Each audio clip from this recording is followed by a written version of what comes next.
Sabe quando a gente está usando uma ferramenta colaborativa e fica pensando como é que isso não vira uma bagunça total? Pois é, hoje a gente vai desvendar a tecnologia silenciosa que está por trás dessa mágica. É sério, já pararam para pensar nisso? Tem várias pessoas mexendo no mesmo documento ao mesmo tempo e nada quebra. Não vira aquele caos. Parece mágica, né? Mas, na verdade, por trás dessa fluidez toda tem uma ciência da computação bem elegante. Então, o desafio é exatamente esse. Como é que se mantém a consistência dos dados quando tem um monte de cópias do mesmo documento sendo alteradas ao mesmo tempo em lugares diferentes? Olha, esse é um dos problemas mais difíceis que existem em sistemas distribuídos. Ok, então vamos direto para a solução. A resposta para esse desafio tão complexo tem um nome, uma sigla: CRDTs. Bom, essa aí é a definição mais formal, né? Mas traduzindo, são estruturas de dados especiais. Elas são especiais porque, pela matemática delas, garantem uma coisa incrível. Não importa a ordem em que as alterações chegam, o resultado final vai ser sempre o mesmo. Para todo mundo. E o melhor, sem precisar de um servidor central ali controlando tudo, falando: opa, espera a sua vez. Para quem é da área de arquitetura de sistemas, isso aqui é crucial. Sabe o famoso teorema CAP? Aquele trilema entre consistência, disponibilidade e tolerância à partição? Pois é, os CRDTs fazem uma escolha bem clara aí. Eles focam em garantir que o sistema esteja sempre disponível para edição, mesmo que a rede dê uma rateada. E eles garantem que, uma hora, todas as cópias do documento vão ficar idênticas. É o que a gente chama de consistência eventual. Tá, mas como é que essa mágica funciona na prática? Bom, não é mágica, né? É matemática. E olha, é fascinante. Isso aqui é como um mapa visual de todo o universo dos CRDTs. Bem no centro, a gente tem o conceito principal.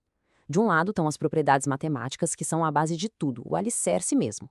Do outro, os dois principais tipos de CRDTs e o que eles garantem. Vamos dar uma olhada em algumas dessas peças-chave agora. O segredo todo está aqui, nessas três propriedades da matemática. A primeira, comutatividade, significa que a ordem não importa. Pensa em misturar tinta azul e amarela. O resultado é sempre verde, não importa qual você colocou primeiro.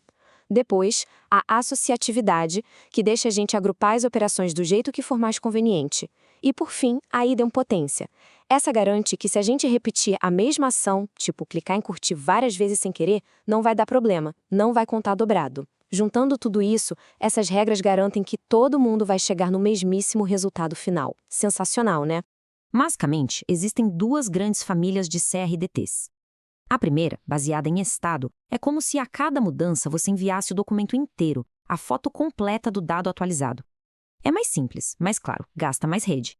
A outra família, baseada em operação, é mais econômica. Ela envia só a instrução da mudança, tipo, adicione a letra A na posição 5. É bem mais leve. No fim das contas, os dois caminhos levam para o mesmo lugar, a consistência.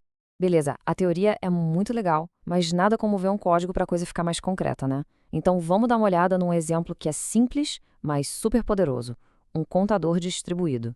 Imagina só um contador de curtidas num aplicativo que precisa funcionar offline. O tal do PN Counter resolve isso de um jeito muito elegante. Funciona assim: cada celular, cada dispositivo controla seus próprios likes e dislikes, seus aumentos e diminuições. A grande sacada, o pulo do gato, está na hora de juntar tudo na regra de mesclagem.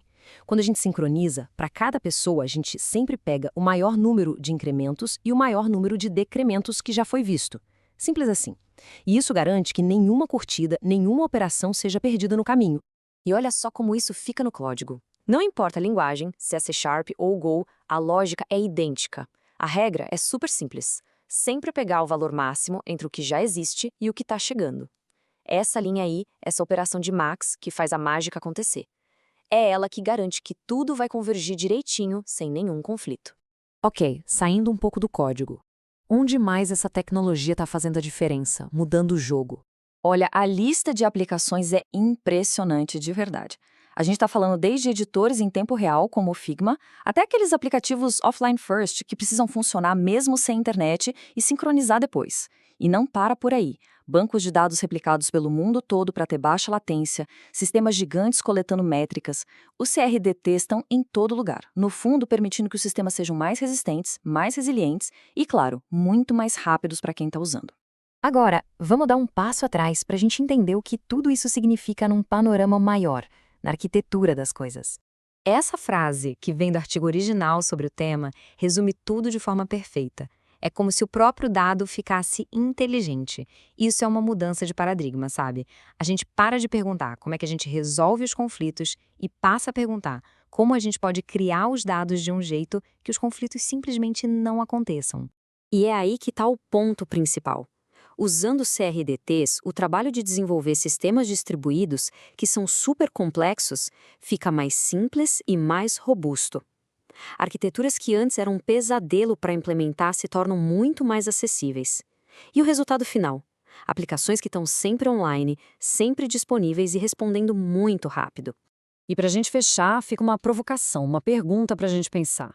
Tecnologias como os CRDTs fazem com que a colaboração seja algo natural do sistema, não uma feature a mais.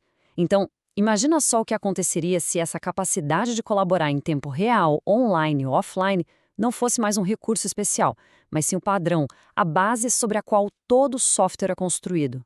Fica aí a reflexão.